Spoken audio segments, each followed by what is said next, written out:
ঘনিয়ে আসছে স্থানীয় সরকার নির্বাচন। ৪,০০০-এর বেশি ইউনিয়ন পরিষদ, ৩ শতাধিক পৌরসভা, ৪৯৫ উপজেলা পরিষদ সহ ১৩টি সিটি কর্পোরেশনের বিভিন্ন পদ নির্বাচন উপযোগী রয়েছে। অক্টোবরকে সামনে রেখে নির্বাচনের প্রস্তুতি নিচ্ছে বলে জানিয়েছে ইসি। নির্বাচন কমিশন ইতিমধ্যে প্রাথমিক রোডম্যাপ প্রস্তুত করেছে। পরিকল্পনা অনুযায়ী আগামী আগস্টের দ্বিতীয়ার্ধে তফসিল ঘোষণা করে অক্টোবরের প্রথমার্ধে ইউনিয়ন পরিষদ নির্বাচন শুরু করা হবে এবং আগামী বছরের অক্টোবরের মধ্যে নির্বাচন শেষ হবে বলে জানিয়েছেন প্রধানমন্ত্রীর তথ্য ও সম্প্রচার বিষয়ক উপদেষ্টা ডাক্তার জাহিদুর রহমান। ৭ জুলাই সচিবালয়ে তথ্য অধিদপ্তরের সম্মেলন কক্ষে আয়োজিত এক সংবাদ সম্মেলনে তিনি এ তথ্য জানান। তিনি বলেন, স্থানীয় সরকার নির্বাচনকে সামনে রেখে নির্বাচন কমিশন ইউনিয়ন পরিষদ, উপজেলা পরিষদ, পৌরসভা ও সিটি কর্পোরেশনের নির্বাচনের পৃথক রোডম্যাপ তৈরি করেছে।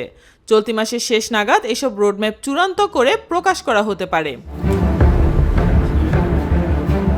ডাক্তার জাহিদুর রহমান জানান, স্থানীয় সরকার নির্বাচন ধাপে ধাপে অনুষ্ঠিত হবে।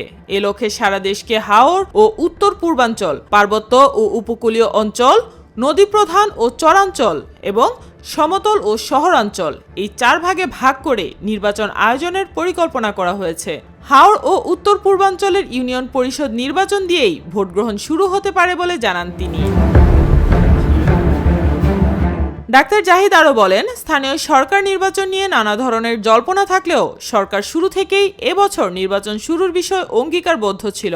শুষ্ক মৌসুমকে বিবেচনায় রেখে অক্টোবর থেকে ভোট গ্রহণ শুরু করার পরিকল্পনা নেওয়া হয়েছে। তার ভাষ্য, নির্বাচন শুরু হওয়ার পর ধাপে ধাপে সব স্তরের নির্বাচন সম্পন্ন করতে প্রায় ১০ থেকে ১২ মাস সময় লাগবে। সে হিসাবে আগামী বছরের অক্টোবর নাগাদ স্থানীয় সরকার নির্বাচন শেষ হতে পারে।